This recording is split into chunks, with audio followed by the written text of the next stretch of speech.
तर आजची जी रेसिपी आहे आपली जी पहिली रेसिपी आहे त्याची आपण पुढची तयारी करूया आता मी एक काम करणार आहे, याला मीठ लागलेलं आहे, थोडंसं अजून त्याला वेळ लागणार आहे. तोपर्यंत आपण जे बॅटर करायचं आहे आपल्याला ते करूया. एक 1.5 वाटी आपण बेसन घेतलेलं आहे. त्याच्यामध्ये मी टाकणार आहे तांदळाची पिठी 2 चमचे. म्हणजे जे पकोडे होतील ते अजून कुरकुरीत मस्त होतील. त्या दृष्टीने तांदळाच्या पिठीमुळे त्याला क्रिस्पीनेस येणार आहे. त्याच्यात टाकतोय 1 चमचा आलं लसणाची पेस्ट टाकतोय मी, लिंबाचा रस 2 स्लायसेस. आता याच्यात जाणार आहे जिरेपूड 1 चमचा, हळद अर्धा चमचा, तिखट अर्धा चमचा, थोडी हिरवी मिरची पण आपण टाकूया आणि ओवा 1 पाव चमचा. थोडं याच्यात मीठ पण जाणार आहे. मीठ थोडंसं बेताने टाकायचं आहे कारण मीठ याच्यात पण टाकलं आहे आपण. आता याच्यात टाकतोय पाणी.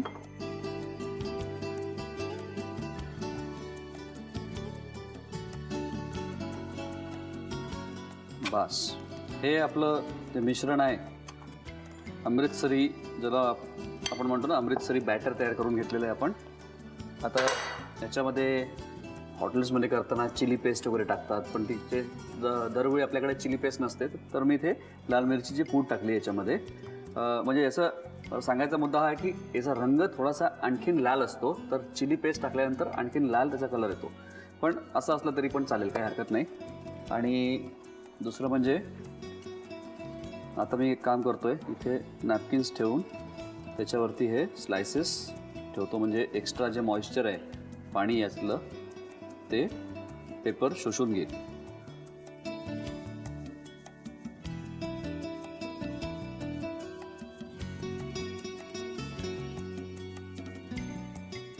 हे सगळे पीसेस आता या मिश्रणामध्ये टाकतोय. मीठ लावल्यानंतर जे पाणी सुटलेलं आहे ते करटुल्यांना ते आपण टिपून घेतोय आणि हे पीसेस आता मी या बॅटरमध्ये टाकतोय सगळे.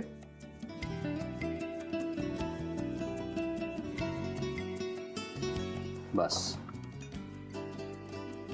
आता हे सगळे कोटिंग करून व्यवस्थित हा जो मसाला आहे, हे जे बॅटर आहे, हे पीठ हे व्यवस्थित करटुल्यांना लागलं पाहिजे आणि आपल्याला तळून घ्यायचं आहे. बस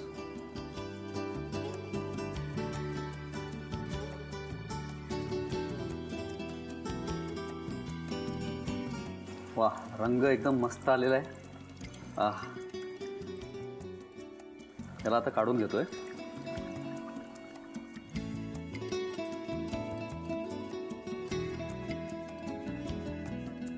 त्याला घट्टपणा या चण्याच्या डाळीमुळे येणार आहे.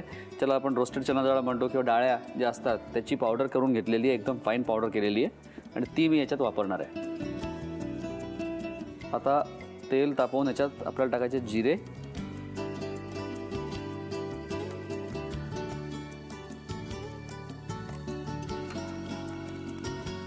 तीन चार सुक्या मिरच्या टाकलेल्या आहेत त्याच्यामध्ये. मिरच्या जरा काळसर झालेल्या आहेत. आता मी टाकतो याच्यात लसूण, 3 चमचे लसूण टाकलेले आहेत.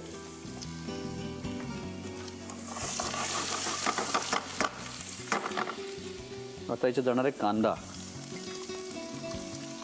1-2 कांदे बारीक चिरलेले ते वापरतोय मी. बरं, ही भाजी वापरताना एक गोष्ट लक्षात घ्यायची आहे की त्याला खूप जास्त शिजवायचं नाही भाजीला. सगळ्यात शेवटी ही मी भाजी टाकणार आहे. म्हणजे थोडेसे मला जे एक तर त्याचा रंग पण हिरवा राहील आणि हे जे दांडे आहेत त्याच्यामधले ते पण व्यवस्थित लागतील. थोडेसे क्रंची मला हवे आहेत ते, त्या दृष्टीने.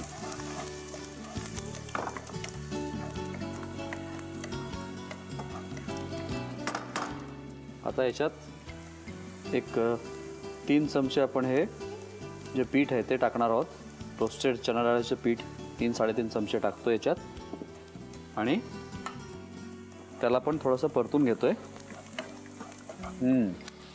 वाह, मस्त होणारी भाजी.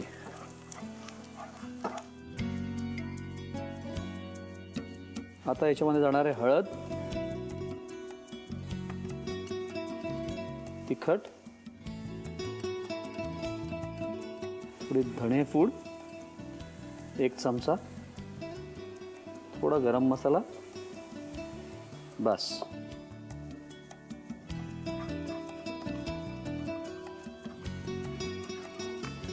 आता हे बटाटे याच्यामध्ये टाकतोय कारण की हे अजून कच्चे आहेत, पूर्णपणे शिजलेले नाही. हे बटाटे टाकतोय आणि याच्यामध्ये थोडंसं पाणी पण टाकू आपण आता.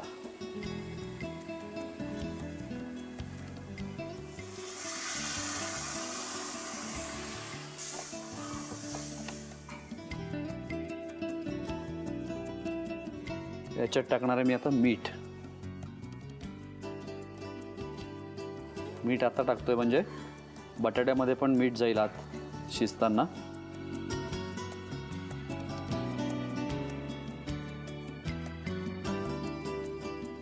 आता याला साधारणपणे 5-7 मिनटं झाले आहेत. अजून एक 2-3 मिनटात आलू हे आहेत बटाटे ते शिजून जातील. एक काम करतो, थोडंसं एक आल्याचा तुकडा घेतो,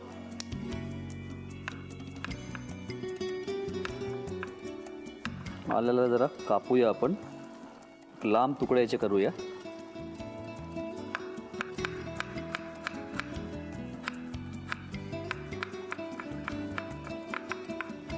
बस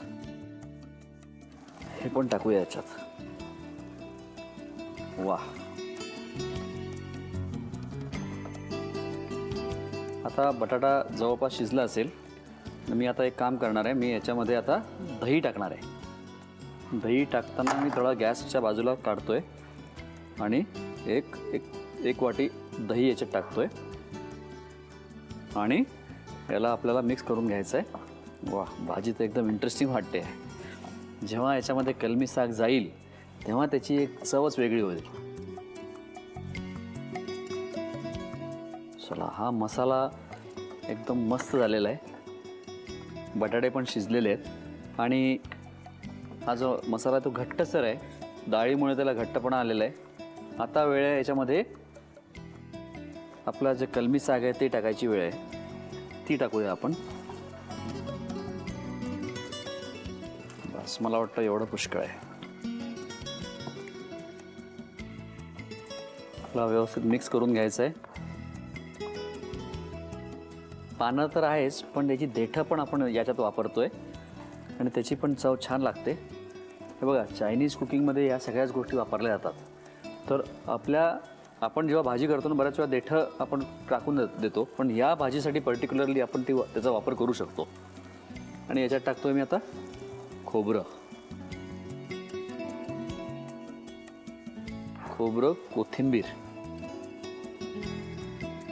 बस,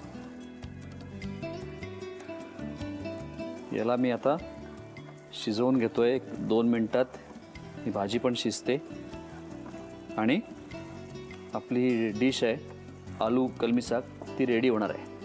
मंडळी, मी एक काम करतो, याला शिजवून घेतो आणि सर्विंग प्लेटमध्ये काढून घेतो. तोपर्यंत तुम्ही साहित्य आणि कृती लिहून घ्या. आलू कलमी साग साठी लागणारं साहित्य: कलमी सागची भाजी, भाजलेल्या चण्याचं पीठ, बटाटे, दही, बारीक चिरलेला कांदा, बारीक चिरलेली कोथिंबीर, ओलं खोबरं, चिरलेला लसूण, साखर, गरम मसाला, धनेपूड, सुक्या लाल मिरच्या, जिरं, लाल तिखट, हळद आणि मीठ.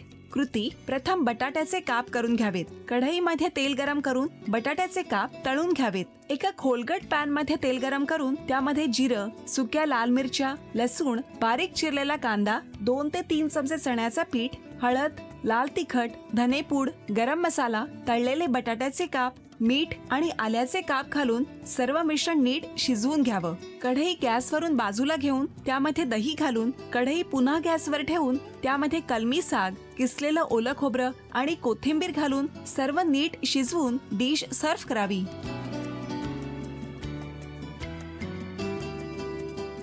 पहिली रेसिपी काय मला सांग? टाकायच्या भाजीचे पराठे विथ गार्लिक तडका. आपली पुढची रेसिपी काय? भारंगीचे काठी रोल. चला आता आपण जाऊया पुढच्या रेसिपीकडे. मिरची गाजर हलवा विथ चॉकलेट.